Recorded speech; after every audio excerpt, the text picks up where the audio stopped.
السلام علیکم ورحمۃ اللہ وبرکاتہ۔ معزز سامعین کرام، ہمارا ایک سلسلہ چل رہا تھا، اپنے بچوں کی تربیت اسلام کی روشنی اور ہدایت میں کیجیے۔ اس کا تیسرا حصہ آپ کے سامنے ہے۔ چونکہ حضرت لقمان حکیم رحمہ اللہ نے اپنے بیٹے کو جو نصیحتیں بیان کی تھی، اللہ پاک نے اسے پسند فرما کر قرآن مجید میں اسے اپنے کلام کا حصہ بنایا، اور قیامت تک آنے والوں کے لیے وہ پڑھنے میں بھی ثواب اور اس پر عمل کرنے میں بھی ثواب ہے۔ ان میں سب سے پہلا یہ نصیحت ہمارے لیے بھی ہے کہ نصیحت شروع کرتے وقت اپنی اولاد سے شروع کیا کرے۔ اگر کسی نے کسی کو نصیحت کرنی ہو تو سب سے پہلے اپنی اہل و اولاد سے شروع کرے۔ اور دوسری بات یہ کہ اگر کوئی نصیحت کرنا چاہے اور وہ یہ بھی چاہے کہ یہ میری نصیحت جو ہے وہ عمل درآمد بھی ہوا جائے اس پر، تو وہ اپنی اس نصیحت میں محبت بھرا اور اتنے محبت والے الفاظ استعمال کرے کہ پھر وہ جس کو نصیحت کی جا رہی ہے اس کے دل پر بہت زیادہ اثر انداز ہو کر وہ نصیحت پر عمل کرنا شروع کر دے۔ جیسے کہ پہلی بات کہ اپنے بچوں سے شروع کرے، تو لقمان حکیم رحمہ اللہ نے اپنے بیٹے کو نصیحت بیان کی تھی۔ اور دوسری بات کہ محبت بھرے الفاظ اس میں استعمال کیے جائے، تو لقمان حکیم رحمہ اللہ نے اپنے بیٹے سے کہا تھا یا بنی، اے میرے بیٹے۔ اب دیکھو کتنی محبت سے بھرے الفاظ ہے۔ جب کوئی والد، کوئی باپ اپنے بیٹے کو، اپنے بچے کو اس طرح الفاظ سے مخاطب کریں گے تو پھر وہ بیٹا، وہ اولاد جو ہے وہ بڑے شوق سے وہ بات سننے کے لیے تیار ہو جاتا ہے۔ پھر اس کے بعد اللہ پاک نے قرآن پاک میں ان نصیحتوں کو بیان کرتے وقت ایک اور نکتہ بھی اللہ پاک نے اس میں بیان فرمائی ہے۔ وہ یہ ہے کہ جب بھی آپ کسی کو نصیحت کرنا چاہے، خصوصاً اپنی اولاد کو، چونکہ وہ چھوٹے ہوتے ہیں، ناسمجھ ہوتے ہیں، ان کی عمر کم ہوتی ہے، تو ان کو ترتیب اور تربیت دینے کے ساتھ اگر کوئی سختی اور ڈانٹ ڈپٹ آپ پلانا چاہے تو اس غصے اور ڈانٹ کے بعد اپنے اس غصے کی وجہ اور ریزن بھی بتایا کرے کہ میں نے اس وجہ سے آپ کو ڈانٹا، میں نے اس وجہ سے آپ کو ڈانٹ پلایا، میں نے اس وجہ سے آپ کو مناسب سزا دی، اس کی وجہ یہ ہے اور اس کی وجہ یہ تھی، تاکہ اس کم عمر بچے کو، اس کم عمر بیٹے بیٹی کو، اس کم عمر انسان کو آپ کے غصے کا، آپ کے سزا کا، آپ کے ڈانٹنے کا وجہ اور ریزن بھی سمجھ آ جائے کہ کس وجہ سے مجھے یہ سزا ملی، کس وجہ سے مجھے یہ باتیں سننے کو ملی، کس وجہ سے مجھے نصیحت سننے کو ملا۔ تو یہ ہماری طرف سے نہیں بلکہ اللہ تبارک و تعالیٰ نے لقمان حکیم رحمہ اللہ کی جو نصیحتیں قرآن میں نقل فرمائی ہے، بیان فرمائی ہے، ہر ایک کے ساتھ ریزن اور وجہ بھی بیان ہوئی ہے۔ سب سے پہلے اللہ پاک نے فرمایا وَإِذْ قَالَ لُقْمَانُ لِابْنِهِ وَهُوَ يَعِظُهُ يَا بُنَيَّ لَا تُشْرِكْ بِاللَّهِ۔ سب سے پہلا نصیحت یہ تھا کہ اے بیٹے، آپ اللہ کے ساتھ کسی کو شریک مت ٹھہرانا، اللہ کے ساتھ کسی کو شریک مت ٹھہرانا۔ اس کی ریزن بھی بتا دی، ان الشرک لظلم عظیم۔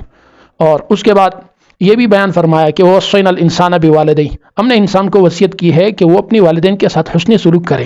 اور پھر آگے پھر ریزن اور وجہ بتائی ہے کہ حملت وہن علی وہن، اس لیے کہ والدہ نے اپنی اس اولاد کو کمزوری در کمزوریوں کے باوجود اس کو پالا پوسا رکھا اور ان کو دودھ پلایا 2 سال تک، یہ وجہ بھی بیان ہوئی ہے۔ اور اس کے ساتھ ساتھ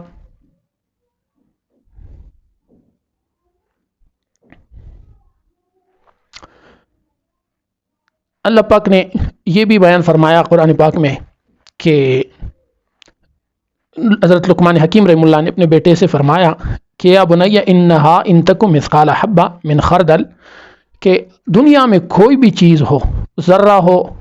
جہاں بھی ہو، جیسا بھی ہو، وہ اللہ کے علم سے مخفی نہیں ہے۔ اس کا ریزن بتایا کہ اللہ پاک ہر چیز سے باخبر ہے۔ اور اس کے ساتھ کہ اے بیٹے اقیم الصلاۃ، نماز قائم کر، وامر بالمعروف، نیکی کا حکم کر، وانہا عن المنکر، اور برائی سے روکتے رہنا، اور وصبر علی ما اصابک، جو تکلیف، جو مصیبت، جو پریشانی آپ کو پہنچے اس پر صبر کرنا، اس پر واویلا نہیں کرنا، اس پر شور نہ مچانا، اس لیے کہ آپ جتنا شور مچائیں گے کوئی بھی اس کو حل نہیں کر سکتا اللہ کے سوا، اور اللہ کے پاس اس کا مدعا لے جانے کا سب سے بڑا اور سب سے مضبوط اور توانا آواز جو ہے وہ صبر ہے۔ کیوں؟ ان ذالک من عزم الامور۔ پھر اس کی وجہ بھی بیان فرمائی کہ یہ صبر کرنا اور نماز قائم کرنا، امر بالمعروف اور نہی عن المنکر یعنی اچائی کا حکم برائی سے روکنے والا، یہ کام جو ہے من عزم الامور، یہ باہمت لوگوں کا کام ہے۔ دیکھو یہاں پر بھی وجہ بیان ہو گئی ہے، اور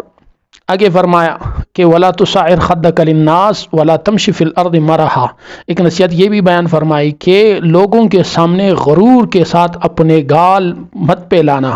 اور وَلَا تَمْشِ فِي الْأَرْضِ مَرَحًا، اور زمین پر اترا کر اور تکبر کے ساتھ نہ چلنا۔ اس کی وجہ بھی بیان فرمائی ہے کہ ان اللہ لا يحب كل مختال فخور، اللہ تعالیٰ تکبر کرنے والا اور فخر سے اور اترانے کے ساتھ چلنے والے کو بالکل اللہ پاک پسند نہیں فرماتے۔ اور ایک اور نصیحت یہ بھی بیان فرمائی کہ اے بیٹے وقصد فی مشک واغضض من صوتک ان انکر الاصوات لصوت الحمیر، کہ اے بیٹے اپنے چلنے میں اعتدال اختیار کرنا، واغضض من صوتک، اور بولتے وقت اپنی آواز کو کنٹرول میں رکھنا اور اس کو پست رکھنا، مطلب ایسا مناسب رکھنا کہ جن کو آپ سنانا چاہتے ہیں، اپنی آواز پہنچانا چاہتے ہیں، ان تک آواز پہنچے۔ ایسا بھی نہ ہو کہ جن کو آپ کچھ کہنا چاہتے ہیں وہ بھی 2-3 مرتبہ آپ سے پوچھے، کان لگا لے کہ آپ کیا کہنا چاہتے ہیں۔ اب یہاں پر بھی اس کی وجہ اور ریزن بھی اللہ پاک نے بیان فرمائی ہے کہ ان انکر الاصوات لصوت الحمیر، اس لیے کہ اونچی آوازوں میں اور سب سے بری آوازوں میں جو آواز ہے وہ جانوروں میں سے گدے کا آواز ہے۔ تو اس لیے ان نصیحتوں پر ہم بھی عمل کریں، اور ان میں جو خاص اور اہم باتیں میں نے آپ کے سامنے عرض کر دی۔ پہلی بات یہ کہ نصیحت شروع کرنا ہو تو سب سے پہلے اپنی اولاد سے، اپنے گھر سے شروع کرے، اس لیے کہ لقمان حکیم رحمہ اللہ نے سب سے پہلے اپنے بیٹے کو نصیحت کرنا شروع کی ہے۔ اور دوسری بات یہ کہ اپنے بیٹے کو یا جس کو بھی نصیحت کرنی ہو تو اس میں آپ کے الفاظ اتنے مٹھاس بھرے ہو، وہ اتنے بہترین ہو اور اتنے انسان کو قریب کرنے والے ہو کہ پھر اس سے زیادہ الفاظ نہ مل رہے ہو۔ تبھی تو حضرت لقمان حکیم رحمہ اللہ نے اپنے بیٹے کو یا بنیہ کہا کہ اے میرے بیٹے، یعنی میں آپ کو نصیحت کر رہا ہوں جیسا بھی آپ ہے لیکن ہے میرے بیٹے۔ تو اس سے وہ سامنے والا جس کو نصیحت کی جا رہی ہے اس پر وہ نصیحت بہت زیادہ اثر کر دیتی ہے۔ یوں سمجھے کہ یہ محبت والے الفاظ جو ہے یہ اس کے دل کا دروازہ کھول دیتا ہے نصیحت قبول کرنے کے لیے۔ اور آخری بات یہ ہے کہ اپنے بچوں کو یا جس کو بھی نصیحت کرنا ہو، اس نصیحت کے دوران اگر ان بچوں سے غلطی ہو جائے، آپ اس کو ڈانٹے، اس کو آپ منع کرے، تو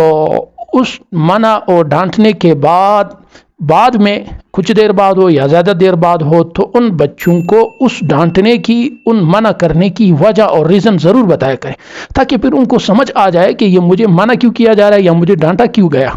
یہ سب سے بڑی بات ہے۔ اس کا فائدہ یہ ہوگا کہ اگر وہ بچہ کل وہ غلطی کریں گے تو ان کو وہ وجہ اور ریزن سمجھ آئے گی تو وہ اس سے روکیں گے، لیکن اگر آپ وجہ نہیں بتائیں گے تو پھر کل وہ پھر غلطی کرے گا۔ ان کو سمجھ یہ آیا نہیں ہے پہلے سے کہ مجھے کل والد صاحب نے، والدہ صاحبہ نے، بڑے بھائی نے یا بہن نے مجھے کیوں ڈانٹا ہے،